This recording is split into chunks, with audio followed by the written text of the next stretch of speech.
On June 11th, 2024, the fourth most played game on Steam was something called Banana. This game, if you can even call it that, first appeared on the storefront in late April, but in less than 60 days, it now ranks among the all-time highest player counts on the platform. Knowing this, you might be wondering, what's the deal? Is this some sort of scam? Is this secretly a Bitcoin miner? And why are so many people playing the game? In order to answer these questions, I did a deep dive into Banana and the team behind it. And unsurprisingly, this gimmick of a game isn't as wholesome as it might seem. Let's get started. Banana makes no effort in selling itself to potential players. The trailer and screenshots on the Steam store page leave nothing to the imagination. The game is hardly more than a bare-bones Unity project featuring an image of a banana. Each time you click on the banana, the number on screen increases by 1. This number is not saved between play sessions, so you have to keep the game running at all times if you wanted to maintain your score for some reason. Unlike other clicker games like Cookie Clicker, there are no upgrades or additional features to add a sense of progression. The real draw here, as expected, is money. Banana is a free-to-play game. However, it features Steam Community Marketplace integration. This is the same system used by Counter-Strike and Dota 2, and it allows players to buy and sell in-game items using currency from their Steam wallets. In Banana, players are rewarded a random item from the game's collection every few hours, just for leaving the game open. These items are all slightly modified images of the same banana. Each one can be sold on the Steam Marketplace, and while most of them are only going for 3 cents, some are worth tens of dollars. In total, there are about 100 variations of bananas, but the developers are adding more every few days. With just this knowledge, you can already tell exactly why this game has become so popular. Hundreds of thousands of players, most of which are multi-boxers or bots, leave the game running in hopes of receiving a rare banana. Then they aim to list it on the marketplace to get some Steam currency. But what exactly is the point of collecting these bananas? Well, similar to everyone's other favorite JPEG collectible, the only reason for hoarding bananas is for bragging rights. But unlike NFTs, this game doesn't use the energy equivalent of a small country to process pointless transactions, so they can't be hurting anyone, right?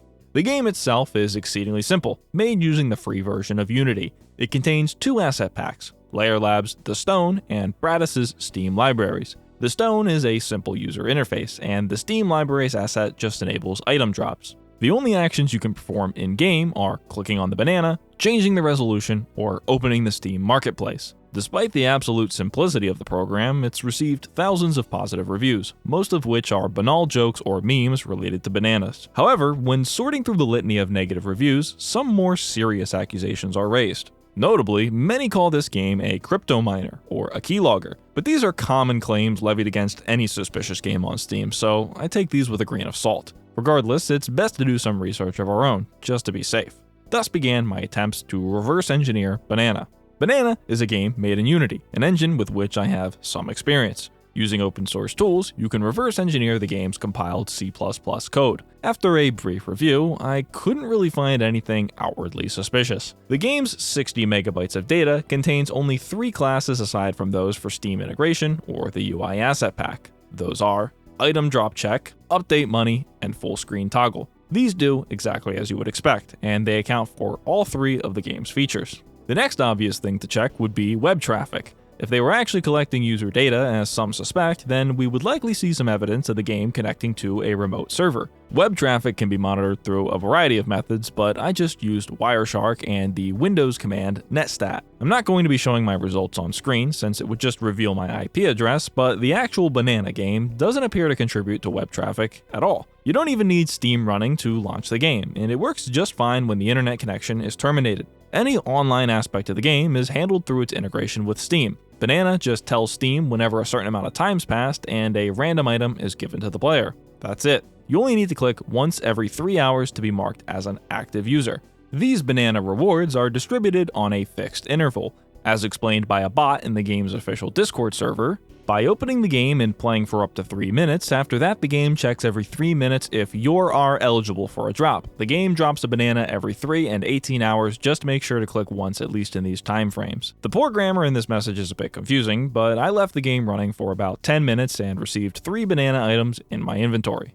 There's a chance you'll receive a banana every 3 minutes, with a guaranteed one every 3 and 18 hours. The 18-hour banana is supposed to be a rare one, although without any way to know the actual numbers behind these drops, who knows how rare it actually is. Additionally, because of how the Steam inventory system works, the developer does have the power to manually generate items for users. So who's to say that they aren't just creating the rarest bananas and giving them to their friends? To conclude this section, there doesn't appear to be anything obviously malicious going on within the game's code. It's an extremely simple Unity project that probably took no longer than a day's worth of work to put together. However, due to the nature of Steam items, there's no way for players to know the true drop rates behind the different bananas. Since the sole purpose of this game is to obtain said bananas, let's talk about those next. There are two types of bananas, common and rare. Most of them are awarded through timed drops, but there are some exceptions. There are currently 5 bananas that can be purchased directly from the developer on the game's item store page. These each cost 25 cents, and the bananas available here rotate out on an unknown schedule. The appeal of this, for collectors, is that they might one day become worth a lot of money once they're removed from the store.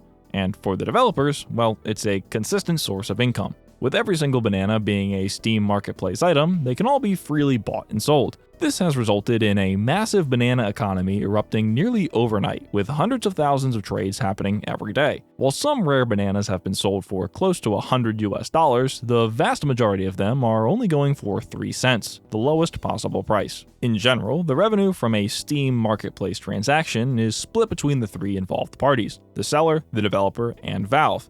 The percentages are, respectively, 85%, 10%, and 5%. However, the split can never be less than 1 cent per party, which is why the minimum listing price is 0.03 of whatever your local currency is. With the majority of banana sales occurring at the rock bottom price, each of the 3 parties will receive 1 cent per transaction.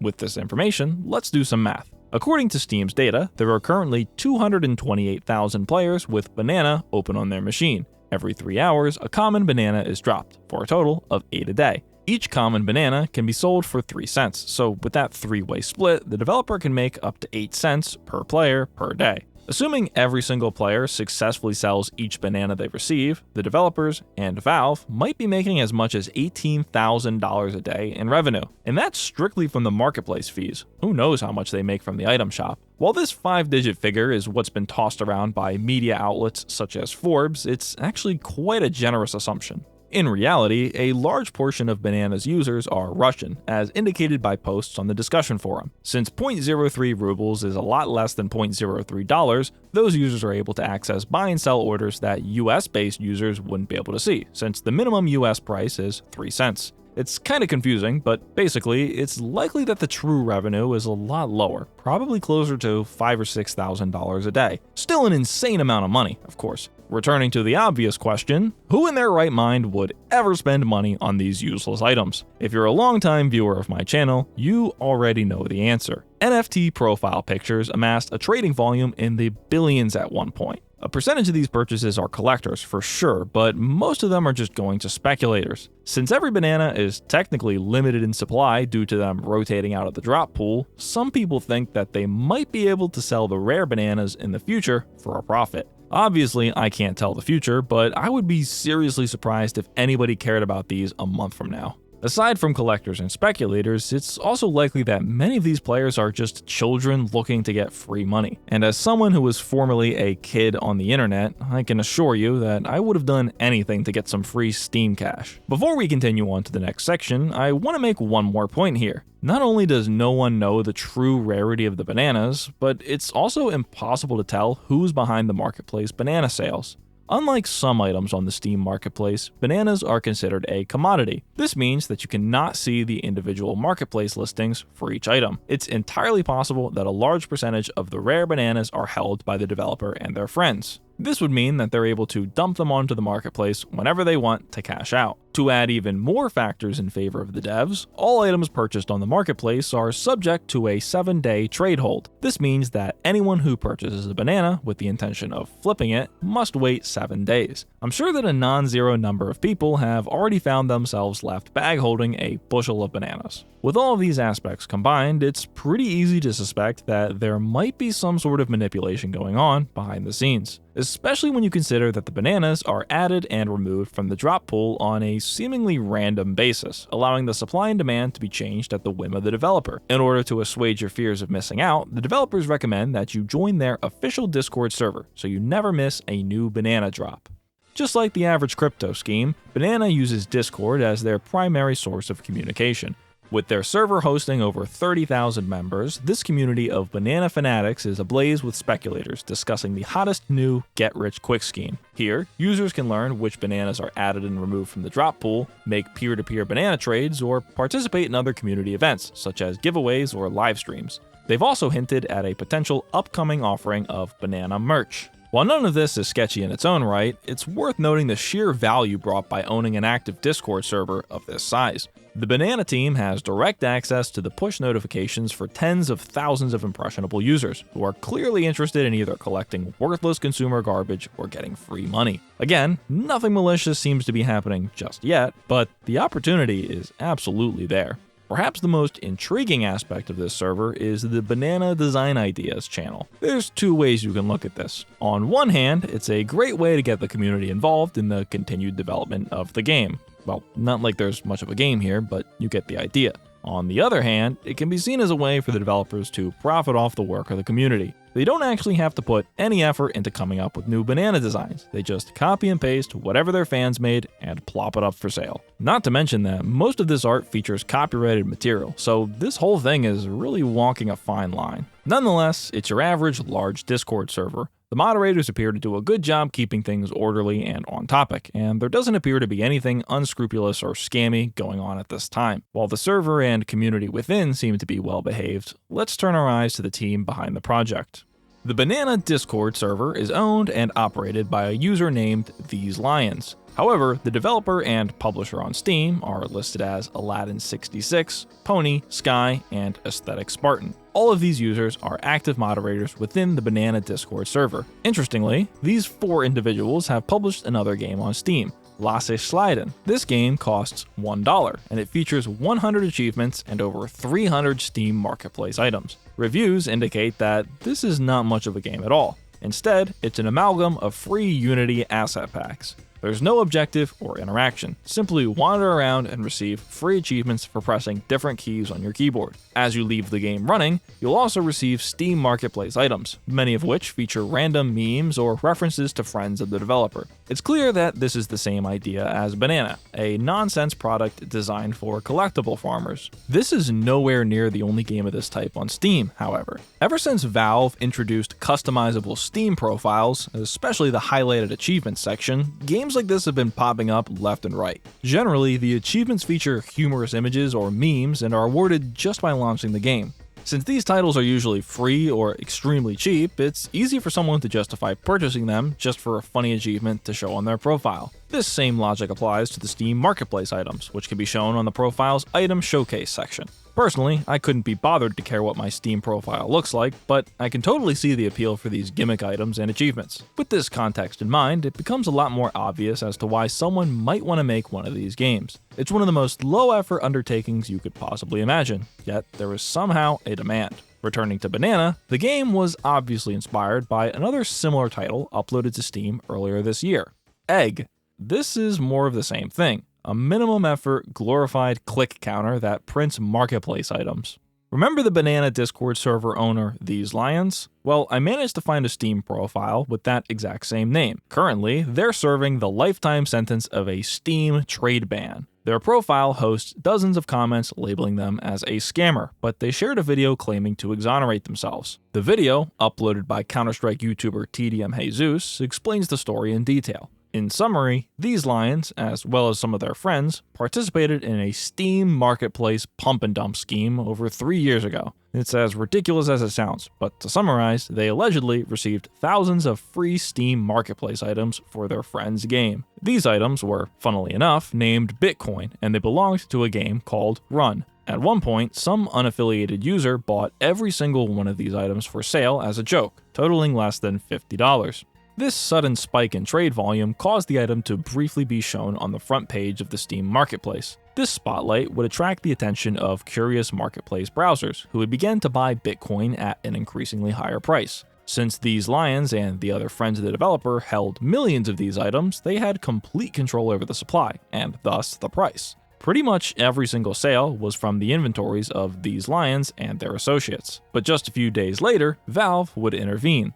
They permanently banned the developer, removed Run from Steam, and refunded all purchases of these Bitcoin items. Since These Lions was one of the primary sellers, they were banned as well. Whether or not you agree that this is a justifiable ban, this is undoubtedly the same These Lions that's involved with Banana. Their Steam account is even friends with and in the same groups as the user Robert Partison, who's listed as one of the developers for Banana. Honestly, Robert Partison and These Lions are probably the same person. Anyway, with all of these factors in mind, it might be worth looking at Banana through a lens of suspicion. These games that endlessly print Steam Marketplace items have been around for a few years now, and at the end of the day, it's really only the devs that make out as winners. This specific game was brought to my attention thanks to an email from a viewer. I found it so intriguing that I just had to do some digging of my own. I always knew about the lazy asset flips with vanity achievements, but this whole item printer concept came as a surprise. I'm honestly not sure what will become of Banana. Its closest comparison, Egg, remains on Steam 5 months after release. However, Egg didn't attract anywhere close to the attention that Banana's receiving, as it only peaked at a player count of 17,000. With Banana already having been featured in a few gaming media outlets, the growth has only increased. This is further bolstered by the title's very positive review score, resulting from endless brain rot meme reviews left by literal children. Since I'm kind of contributing to the problem by making this video in the first place, I figure the best I can do is offer a word of advice. I wouldn't waste my time with this sort of stuff. The amount of money to be made here is pretty insignificant. We're talking tens of dollars at most. It's really not worth your energy engaging with this sort of speculative market, especially when so many of its rules are obfuscated. Nobody knows that the developers will suddenly print thousands of rare bananas, and who knows what they might try and sell next thanks to their newfound fame. And even if everyone is just selling the bananas for the minimum 3 cents, the developer's still making a killing. I'd recommend simply ignoring this entirely and enjoying the inevitable dumpster fire when this whole thing comes crashing down. Despite this being a rather transparent money-making scheme, Valve seems to have given this type of behavior a pass. I guess I should congratulate these guys for discovering a way to make thousands of dollars with such ease. Never underestimate the power of the giga-consumer Steam users that care enough to collect the digital equivalent of eraser shavings. This is such a low-effort grift that it actually makes crypto games look competent. Anyway, I'm John, and thanks for watching. Goodbye.